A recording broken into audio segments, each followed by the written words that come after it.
An amazing story at the weekend, Ivan, which I knew you'd be interested in. Hundreds of foreign criminals convicted of murder, rape and child sexual abuse have been allowed into Britain from abroad. And these are largely people from Eastern European countries like Romania, Poland, you know, so whenever we have these conversations about immigration and what the problems are, we often get accused of being racist. This is not about race, this is about illegal immigration and people who have come here without really revealing who they are. And what I thought was astonishing was that they weren't actually required to tell us what they'd done. If they said, when they were asked, have you ever committed a crime, and they just went no, they were like, OK, and you come then.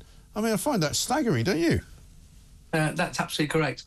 No, the only people that require criminal checks are those working in education and health, and that's irrespective of whether you come from abroad or in the UK.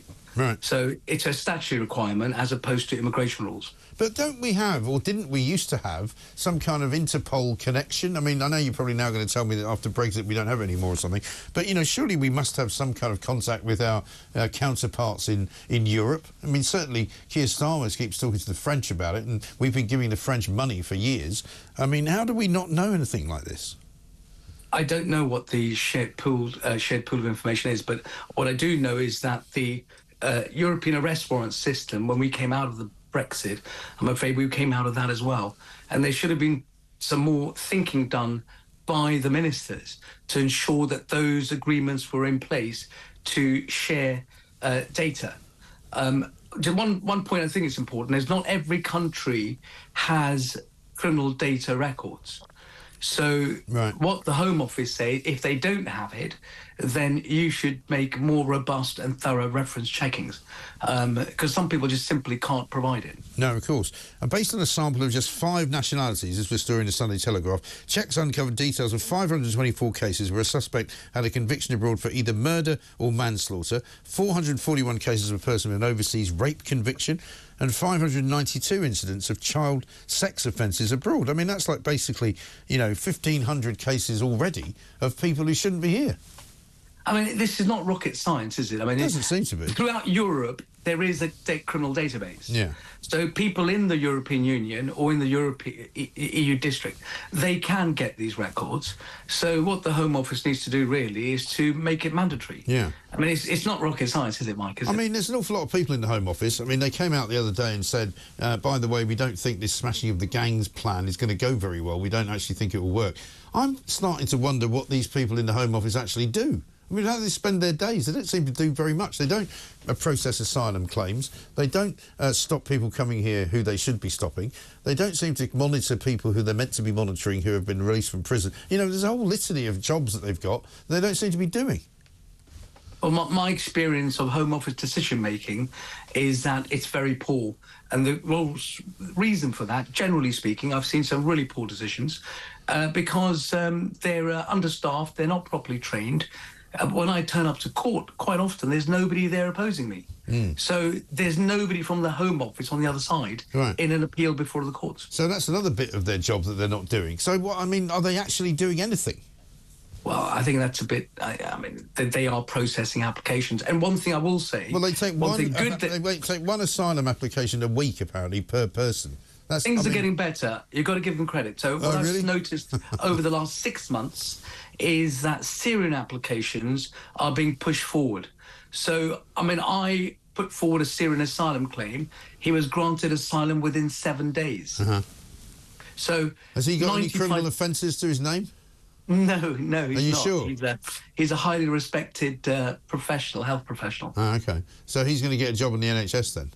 He will do, yeah. Well, that's good. I don't know what you make of Tom Homan. Have you seen this guy who's just been appointed the immigration czar, border czar for Donald Trump's new government? Have a look at this. This is him talking to Alexandria Ocasio-Cortez, AOC as she's known, in a congressional committee. And so the recommendation of the many that you recommended family separation. I recommended zero tolerance. Which includes family separation. The same as is with every U.S. citizen parent gets arrested when they're with a child. Zero tolerance was interpreted as the policy that separated children from their If I get arrested for DUI and I have a young child in the car, I'm going to be separated. When I was a police officer in New York and I arrested a father for domestic violence, I separated that father Mr. from his Holman, with family. all due respect, legal asylees are not charged with any crime. When you're into the country illegally, it's violation 8 United States Code 1325. Seeking asylum is legal. If you want to seek asylum, you go through the port of entry, do it the legal way. The Attorney General of the United States has made that clear. Okay. So, there we are. In America, it's illegal to try and claim asylum by entering the country illegally. If Keir Starmer hired somebody like that, we might be in a much better place, mightn't we? I wonder why you're being so nice to me today, Mike. I know where this is going. So, look, we are nice members to you, Ivan. of the I'm always European nice. Convention on Human Rights. We are a member of that treaty. Ah. Part of that So treaty that's the problem, is then. to... Sorry? So that's the problem, then? No, that's not for me to say. That's for the politicians to decide. But, you know, we're members of that. We've got to comply with the law. And part of that law is having respect for people's family and private lives. But that's not really a law, is it? That's an opinion.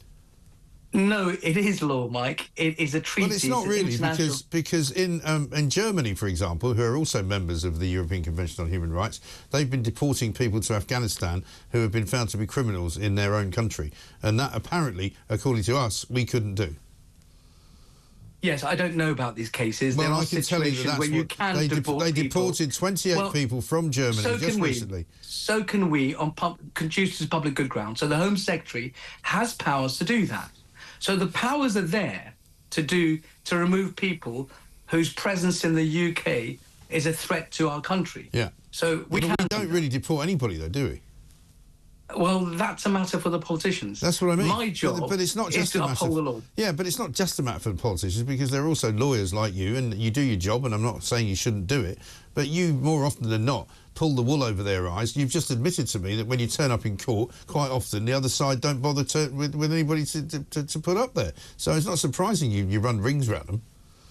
Well, no, I actually would like to see the Home Office have a lawyer there.